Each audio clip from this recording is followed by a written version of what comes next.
Sometimes after a long and exhaustive day, I'd like to sit back and wind down with a bit of gameplay. But there are those days where more action-heavy shooters and the likes just don't really cut it. Don't get me wrong, I do enjoy my fair share of action. To kick some alien butt or whatever enemy is being spawned out of the creative minds of today's studios. But every now and then I'd like to get away from all of this. To take a breather, if you will.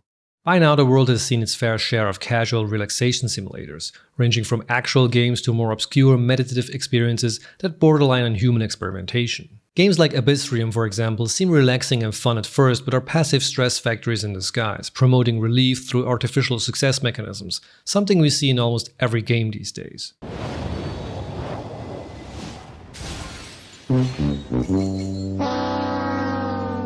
On the other end of the spectrum, we have things like Apple's Mindful Cooldown app or the ever-mentioned Headspace app, which are successful at lowering my pulse, but to me are also incredibly boring, and I keep drifting off into Fuzzy Bunny land when I close my eyes. But what if there was a way to wind down and have fun at the same time? Enter Terra Nil.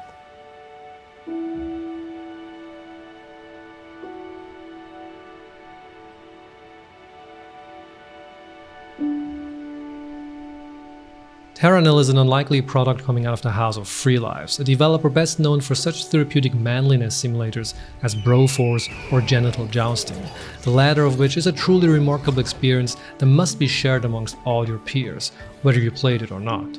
Terra Nil, however, is a game without any screams, stabs, shootings or any blood whatsoever, a stark contrast to its siblings, but a very welcome one regardless of who made it. That who, by the way, was originally Mr. Sam Alfred and Mr. Jonathan Hall-Joon of Cape Town, South Africa. They created Terra Nil as a prototype on itch.co, which actually is quite the full experience. For example, if you crave more after playing this demo, I highly recommend checking out where all of this came from.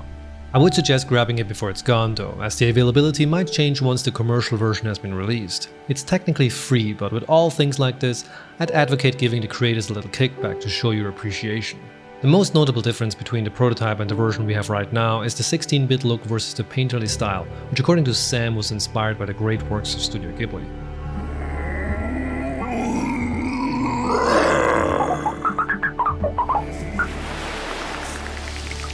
In October of 2020, Sam and Jonathan announced that they would join Free Lives to turn this hobby, as they so humbly put it, into a commercial product for all of us to enjoy, of which the first and very promising glimpse is the demo that was released during this June's Steam's Next Fest. This was the first time I heard about this game. The trailer looked so good that I had to check it out, and so I did. The demo is quite short, although it depends on how fast you want to go through it and how familiar you are with the mechanics. Nonetheless, it's soothingly fun and fits just perfectly in between bigger and longer activities. By now I sometimes give it a go just before hitting the hay. It's a lot better than browsing through Instagram. Each playthrough in the demo begins exactly the same. You're confined to a small patch of randomly generated wasteland that you need to replenish using the tools in your arsenal, with the goal of restoring it to its former glory. This starts off by placing windmills onto the elevated rocks. You too can create elevation near the riverbeds by placing calcifiers. Just make sure to space things apart enough to leverage as much surface area as possible. Once the mills have been set, you move on to place toxin scrubbers. These cleanse the surrounding area, making it viable to grow vegetation again. To achieve this, you'll place irrigators, which will add water to the soil. You'll see a number appear that indicates the amount of greenery you'll recover as soon as you start moving and rotating them around. The game is split up into 3 phases. In this first one, the goal is to fill up the green circle on the left. Most of the time this can be achieved with the 3 tools I just mentioned. Occasionally you'll have to resort to using water pumps as well as excavators to get to the more difficult to reach areas. Once completed, you move on to the second phase, where you'll have to jumpstart the cycle for a self-sustained environment by creating wetlands, forests and flora for the bees to do their thing. I'm just gonna head on over to that flower and suck on that stamen like there's no tomorrow.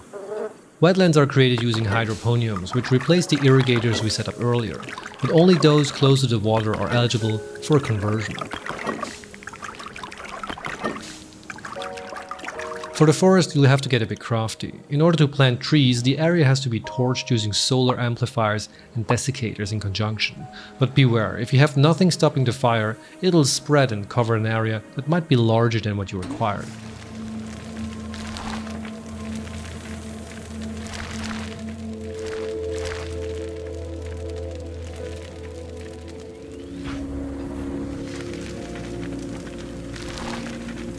This part was particularly interesting to me. I googled the process out of curiosity as I have heard about this before but wanted to know more. The process is called a controlled or prescribed burn, practiced in the real world to replenish nutrients to the soil using the ashes of burned vegetation, which otherwise would take years to compose. Wait a minute, this game is educational.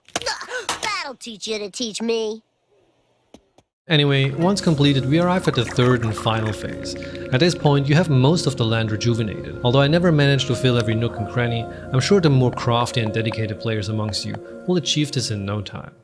It's enough to complete the game without it though. At this stage, you have created a self-sustained environment that no longer has a need for your occupation, so it's on to the final objective of the game, building a spaceship and leaving. This is done by recycling everything you've built up until now. The goal is to leave without any trace you were ever here, in a better state than you originally found it, so to speak. It's actually something that sounds a bit cheesy, but nonetheless charming, at least to me. There's also a secondary goal that in case you are in dire need of more resources, you may use the advanced weather tech to cast upon some rain. This will drastically increase your funds to place the necessary constructions for your departure.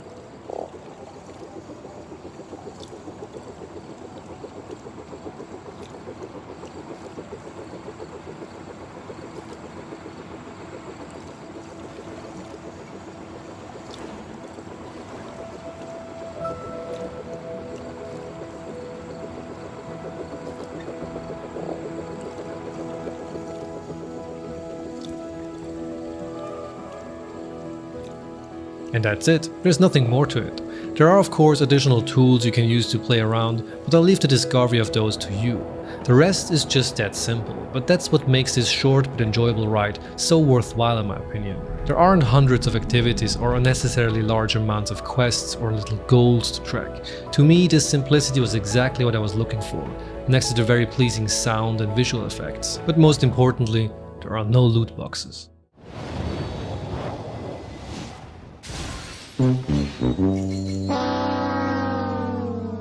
There is, however, a beautifully and relaxing, albeit a bit melancholy soundtrack running in the background, sometimes reacting to your activities, mirroring your advances as you progress in your quest. The visuals and the accompanying sound effects also carry much of the experience, whether that be the OSMR-like feedback one receives upon placing many of the buildings, to the highly satisfying animation that is played out.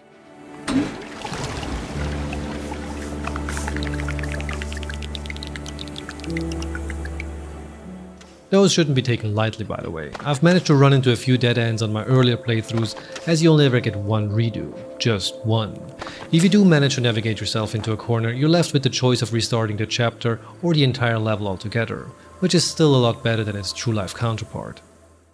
The game itself doesn't have a release date yet. It's currently slated for some time in 2022, and despite its simplistic nature, it's only scheduled for PC according to the Wikipedia entry. Now, there's no rumor or anything regarding different platforms, but I would find this to be a particularly well-suited candidate for mobile systems as well. The UI is already decidedly large, and none of the gameplay mechanics seem to yield any obstacles towards touch-based input. It's also running on Unity, which should, in my limited game development knowledge, allow for a multi-platform release, or at least make it possible. I'm also pretty sure we'll see plenty of more mechanics and advanced tools. If the prototype is any indication, we have more to look forward to. Maybe even battling environmental disasters, droughts, or other outside influences that hinder the restoration process. Whatever awaits, I'm looking forward to what Sam, Jonathan, and the good folks over at Free Lives are cooking up. Until then though, check out the demo. I still play it every now and then to wind down from a busy week, and because of the randomly generated map, you can play the demo as often as you want. In a way, it kinda recycles itself.